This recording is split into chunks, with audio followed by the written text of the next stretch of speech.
set myself the challenge of a virtual climb up Mount Everest by replacing real steps with over 58,000 blinks of my eyes. Phil Rossell has motor neurone disease, which is slowly paralysing his muscles.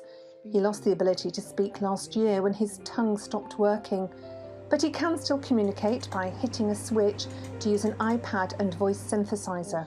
Without it, the world is a scary place. Imagine people talking about you and not being able to say a single word. In no time at all, you would be ready to burst with frustration. For Phil to answer my questions, I had to send them to him in advance to give him time to prepare his answers using this technique. Last year, Phil wrote this book originally as a blog. Phil's written a book about his disease. He imagines a brain dump where thoughts go straight to a computer. He hadn't realised that's exactly the kind of research that neuroscientist Dr. Philip Kennedy has been working on for 30 years.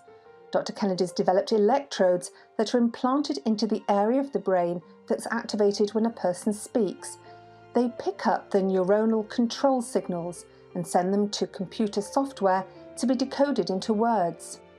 The computer learns what the patient is trying to say, so when it sees a pattern of firing, it says, okay, that's that phrase, and they output the phrase. Dan, you ready, Joe?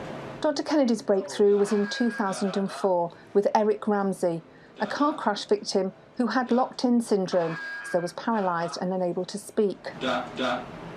Eric died, and with so much competition for scientific funding, the American Food and Drug Administration refused to grant more money. Dr. Kennedy took the drastic step to become his own guinea pig and have the implant put in his head.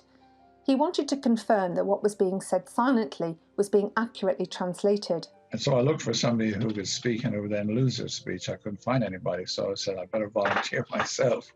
Repeated the same word or phrase over and over during these periods, so the machine could learn what the pattern is. And once it did that, we were able to show that there's no statistical difference between audible and silent speech. Unfortunately, surgical complications meant Dr. Kennedy's scar didn't close, so the implant was eventually removed. The data he did get's been published in medical journals, and he's written a book called Unlocking Eric as part of a crowdfunding drive to raise $500,000 to carry out another implant. He needs a patient. It won't be Phil. It has to be a polite no to Dr. Kennedy's brain implants. The necessary surgery is not ready yet, and I don't think it worth the risk. Not when I am having so much fun. Nicola Hill, TRT World in London.